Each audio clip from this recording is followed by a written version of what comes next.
2023년 9월 25일 월요일입니다. 함께 나눌 하나님 말씀은 열왕기상 8장 54절부터 66절까지 말씀입니다. 우리 함께 읽도록 하겠습니다. 열왕기상 8장 54절부터 66절까지 말씀입니다.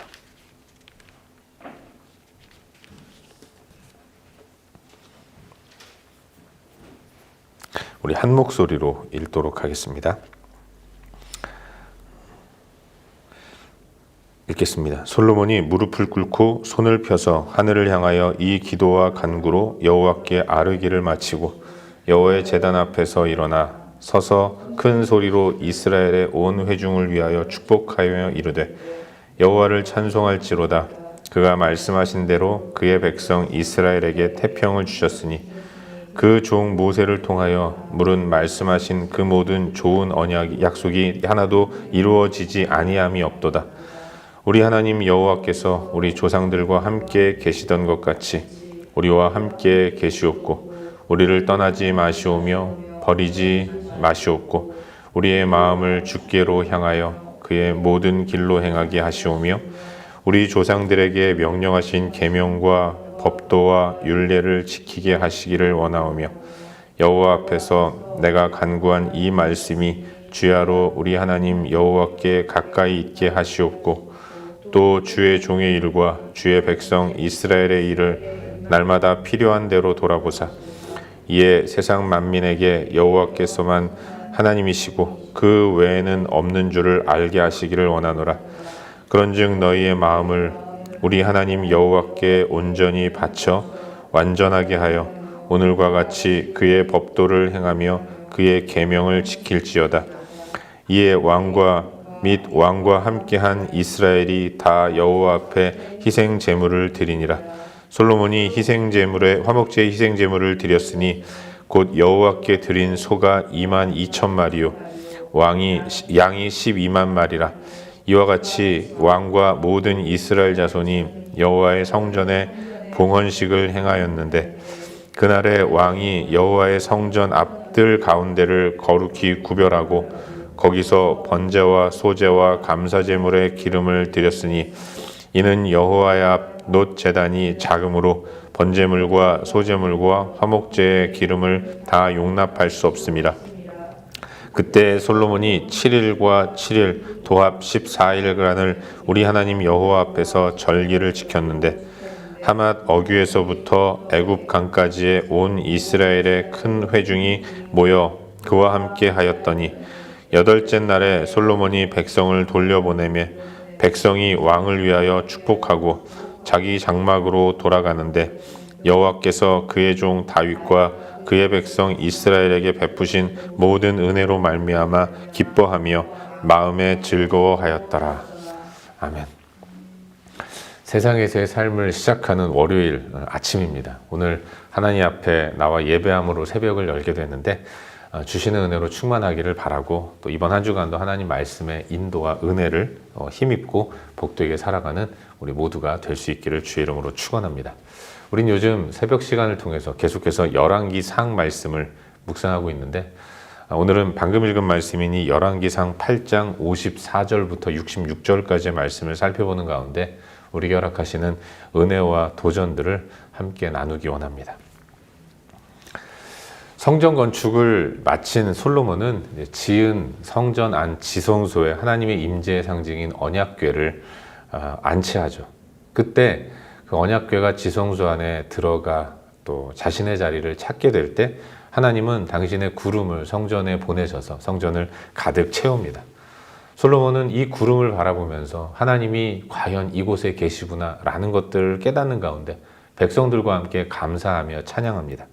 백성들을 향해서 이 성전은 내가 지은 것이 아니라 하나님이 선대왕인 다윗과 맺은 언약에 의해서 이루어진 일이다 라고 선포하면서 모든 영광을 하나님께 올려드립니다.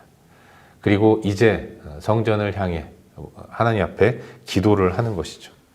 삶 속에서 만나는 여러 가지 어려움과 시험을 경험할 때 자기 백성이 성전에 나와 기도할 때 주는 들으시고 용서하시며 회복시켜 주시옵소서.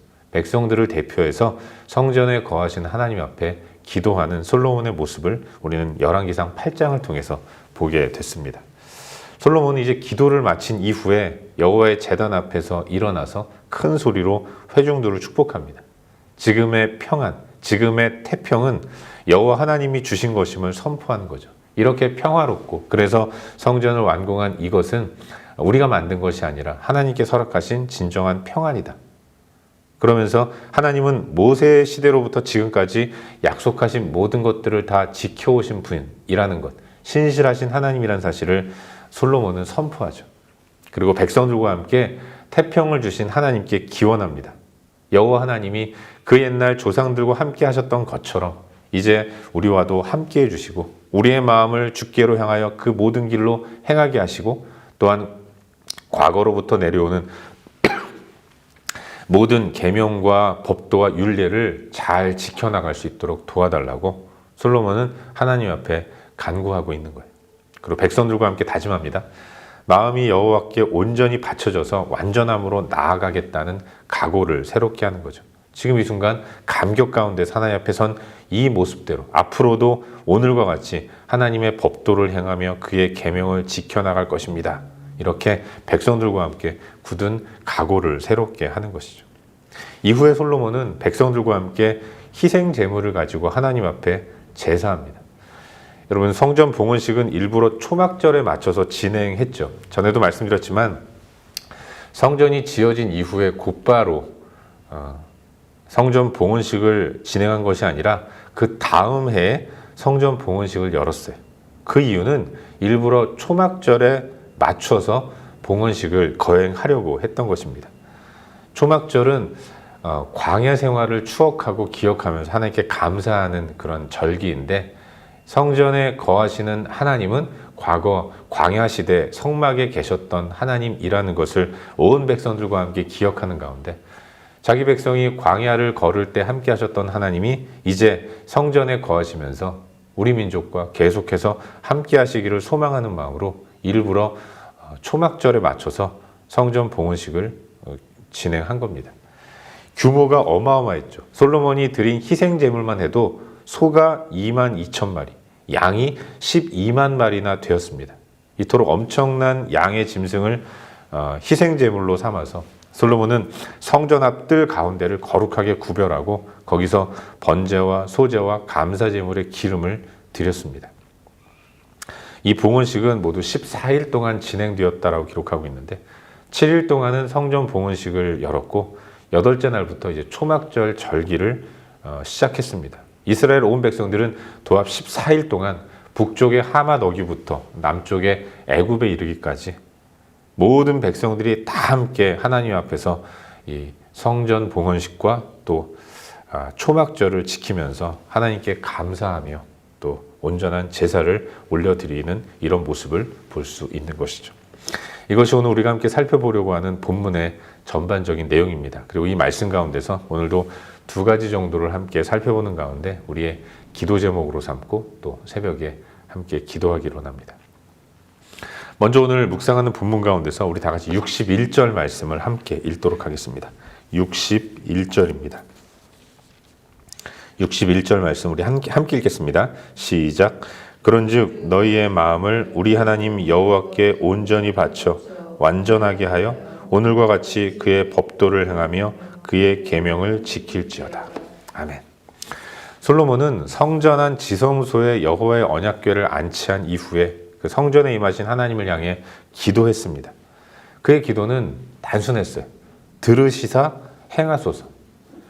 하나님 앞에서 인생에서 만나는 여러 가지 문제들, 시시비비를 가려야 하는 그래서 다툼이 벌어졌을 때, 전쟁에서 패하고 돌아왔을 때, 극심한 가뭄과 또 기근과 전염병으로 여러 가지 문제들이 생길 때, 인생에서 만나는 여러 다양한 문제들이 생길 때, 이제 우리는 이 성전에서 기도하오니 여호와께서 성전에 계시기 때문에 주님은 들으시기를 원합니다.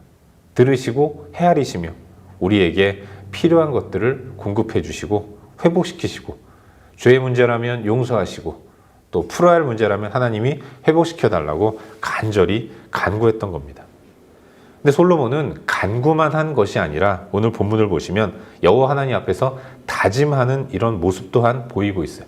마음을 온전히 바쳐 완전하게 하여 그의 법도를 행하며 그의 계명을 지킬지어다. 하나님께 들으시옵소서 부탁한 솔로몬은 이제 백성들과 함께 우리 또한 하나님 앞에서 행위 완전한 모습으로 가르쳐 주신 법도와 명령하신 계명을 지키겠습니다.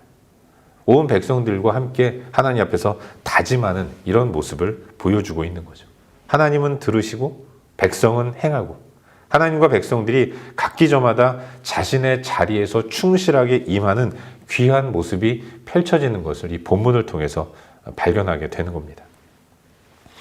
사랑하는 여러분, 솔로몬은 자신의 시대를 가리켜서 태평이라고 표현합니다. 물론 솔로몬은 이 태평이 자기가 만든, 우리 시대 백성들이 만든 태평이 아니라 하나님께서 허락하신, 약속하신 태평이라고 선포하고 있지만 솔로몬은 자신이 통치하는 이 이스라엘이 태평한 시대라고 선언해요. 그런데 사실 이 태평은 하나님이 이스라엘 백성들을 애굽에서 나오게 하시면서 계획하시고 기대하셨던 모습이라는 겁니다. 신명기 12장 말씀 보시면 하나님은 이 백성을 태평하게 만들기 위해서 애굽에서 나오게 하셨다고 기록하고 있습니다. 이 태평이라는 단어를 신명기에서는 안식이라고 표현하고 있어요. 안식과 태평은 원어가 같은 겁니다. 하나님은 자기 백성을 그 험하고 고달프고 괴로운 노예 생활에서 끄집어내셔서 진정한 안식, 태평의 자리로 인도하시기 위해서 백성들을 인도해 냈던 것이죠. 그렇다면 이 진정한 태평의 모습은 무엇인가? 오늘 솔로몬이 하나님 앞에서 기도하는 모습, 또 기도하며 다짐한 모습을 통해서 묵상하게 되는데, 진정한 태평은 하나님은 들으시는 겁니다. 백성은 행하는 거예요. 하나님은 당신의 일을 하시는 것이고 백성은 백성들로서 자기에게 맡겨진 사명을 감당하는 것입니다. 하나님은 자기 백성의 마음속 소원과 소망과 필요를 들으시는 겁니다. 들으신 하나님은 가만 계시지 않죠. 친히 응답해 주시고 구하고 바라고 원하는 것들을 허락해 주시는 겁니다. 이제 남은 건 백성들의 일이죠. 들으신 하나님을 신뢰하면서 성실하게 자신의 행위를 이어가는 것, 언약을 지켜나가는 것, 하나님과 하나님 백성이 언약한 대로 하나님은 들으시고 백성은 행하는 이와 같은 모습이 진정한 태평의 모습이라는 것을 묵상해 보게 되는 것입니다. 바라기는 오늘 하루 우리들의 삶이 진정한 태평을 누리는 복된 삶이 될 수 있기를 주의 이름으로 축원합니다. 하나님이나 백성이나 누구 하나라도 자기 역할에 충실하지 못하면 그 계약은 성립이 되지 않는 거예요. 여러분, 하나님이 자기 백성들과 계약을 맺으심으로 이루고자 하시는 것이 하나님 백성의 태평, 안식인데, 그럼에도 불구하고 하나님의 백성된 우리가 그토록 안식을 누리지 못하며 태평의 시대를 누리지 못하는 이유가 무엇이겠습니까? 그건 우리가 우리 일에 온전히 충실하지 못하기 때문에 그런 거예요. 하나님이 게으르십니까? 결코 그렇지 않으시죠. 하나님은 지금까지 항상 성실하게 당신의 맡겨진 사명을 감당하시면서 우리를 인도하시는 우리의 왕으로서 한치의 흐트러짐도 없이 전능하신 능력으로 우리를 인도하고 계세요. 하나님께는 문제가 없는 겁니다. 우리가 태평을 누리지 못하는 이유는 우리의 역할, 우리의 사명을 온전히 감당하지 못하기 때문인 거죠. 계약은 내가 위반하는 것인데 태평을 가져다주는 온전한 계약의 성립을 이루지 못하면서 그럼에도 불구하고 나는 태평을 원한다, 나는 안식을 바란다, 이런 것은 온전한 또 모습이 아니라는 것을 묵상해 보게 되죠. 바라기는 오늘 우리들의 삶이 하나님의 신실하심처럼 우리 또한 신실한 자리로 나아갈 수 있기를 바랍니다. 늘 한결같이 우리의 기도를 들으시는 하나님을 신뢰하면서 우리 또한 하나님 말씀을 묵상한 대로, 명령하신 대로 순종하는 그런 삶을 살아가야 할 줄로 믿어요. 오늘 하루 이 땅을 살아가면서 순간순간 아침에 허락하신 말씀 떠올리고 또 기억하면서 내 행위를 돌아보고 말씀의 인도를 따라 살아가기를 다짐하는 그런 우리 모두가 될 수 있기를 주의 이름으로 축원합니다. 한 가지만 더 묵상하기를 바라는데, 오늘 본문 가운데서 54절, 첫 절인 54절 말씀을 함께 읽도록 하겠습니다. 54절입니다. 함께 읽겠습니다. 솔로몬이 무릎을 꿇고 손을 펴서 하늘을 향하여 이 기도와 간구로 여호와께 아뢰기를 마치고 여호와의 제단 앞에서 일어나. 여러분, 오늘 본문은 그동안 길게 하나님 앞에 기도했던 솔로몬의 기도가 이제 맞춰지는 이런 내용을 담고 있습니다. 8장은 솔로몬이 성전을 봉헌하면서 하나님 앞에 드린 다짐과 기도의 내용으로 많이 채워져 있는데, 이게 솔로몬의 대표기도 아니겠습니까? 본문을 묵상하면서 그런 생각했어요. 우리의 예배 시간에 솔로몬처럼 기도하면 성도들 참 힘들겠다. 대표 기도를 한 1시간 해보십시오. 얼마나 괴롭겠어요. 근데 여러분, 솔로몬은 처음에 기도할 때 8장 22절을 보시면 여호와의 제단 앞에서 온 회중과 마주서서 하늘을 향하여 손을 폈다라고 기록하고 있습니다. 그의 기도의 태도는 회중 앞에 서서 하늘을 향하여 손을 폈다라는 것입니다. 뻣뻣하게 일어나서 기도하고 있는 모습을 알 수 있어요. 서서 시작한 기도였습니다. 그런데 이 기도를 마칠 때 어떤 모습을 갖고 있습니까? 이제는 서 있지 못하고 무릎을 꿇고 기도하고 있는 모습을 발견하게 되는 겁니다. 여러분, 기도가 하나님과의 대화라고 한다면 서서 하는 기도는 대등한 자세로 기도하는 거라고 보여집니다. 솔로몬은 기도를 시작하면서 낮은 마음으로 기도를 시작한 것은 아닌 것 같아요. 어쩌면 자신을 바라본 백성들을 의식하면서 기도한 것이 아닌가라는 생각을 해보죠. 내가 왕인데 이러면서 자기 체면 다 차려가면서 좀 높은 마음으로 그렇게 기도하는 솔로몬의 모습이 아니었을까, 그런 묵상을 해보게 되는데, 그랬던 그가 점점 기도하면 할수록 하나님 앞에서 낮아지는 거죠. 그리고 이내 겸손하게 무릎을 꿇는 데까지 나아갔던 겁니다. 사랑하는 여러분, 참된 기도는 우리를 겸손하게 만들어요. 기도하는 사람들은 교만할 수 없고, 기도하면 할수록 더 낮은 마음으로 더 겸손해지는 진리를 오늘 본문을 통해서 다시 한번 확인하게 되는 겁니다. 하나님은 낮은 마음으로 겸손히 엎드려 기도하는 자의 기도에 응답하세요. 그리고 기도자의 최고의 자세는 겸손이라는 사실을 우리는 잊지 말아야 하는 겁니다. 하나님 앞에서의 우리의 자세는 겸손이라는 것을 잊지 않는 가운데 오늘도 겸손한 마음, 자세를 가지고 하루를 살아갈 수 있기를 바랍니다. 하나님이 나를 지켜보시기에 하나님 앞에서는 무릎을 꿇는 마음이 필요한 것이고, 오늘 하루 매 순간 하나님 앞에 서 있다라는 의식을 가지고 겸손한 마음 자세로 하나님을 의지하며 복되게 하루를 살아가는 저와 여러분, 우리 모두가 될 수 있기를 주의 이름으로 축원합니다. 기도하겠습니다. 함께 기도할 때 오늘도 주신 말씀 붙들고 기도하기로 하는데요. 하나님, 오늘도 겸손한 마음으로 살아가게 하여 주시옵소서. 하나님께 묻고 또 묻게 하시고 듣고 또 듣게 하여 주시옵소서. 그런 삶을 살아갈 수 있도록 도와주시옵소서. 하나님께서 우리의 삶을 돌아보시듯이 우리 또한 하나님 앞에서 바른 삶을 늘 결단하며 그렇게 하나님과 맺은 언약을 지키며 살아갈 수 있도록 도와달라고 오늘 주신 말씀 붙들고 함께 기도하기로 합니다. 또 함께 기도할 때 우리의 중보가 필요한 여러 영역들을 위해서 기도하기를 바라는데, 하나님, 오늘도 우리 주변에 있는 환우들 지키시고 보호하여 주시옵소서. 또한 12학년 수험생들 은혜를 베풀어 주셔서 하나님의 도우심을 힘입고 나아갈 수 있도록 기도하시고, 그리고 일마다 때마다 또 갈등하며 힘들어하는 자들 주님 기억하시며 그들을 치유하시고 길을 열어달라고 힘들어하는 지체들을 위해 기도하시기를 바랍니다. 그리고 여러 가지 그 외에 중보할 영역들을 위해서 간절히 기도하신 이후에 각자 개인적인 기도 제목 가지고 기도하시다가 일상의 삶의 자리로 나아가도록 하겠습니다. 함께 기도합시다.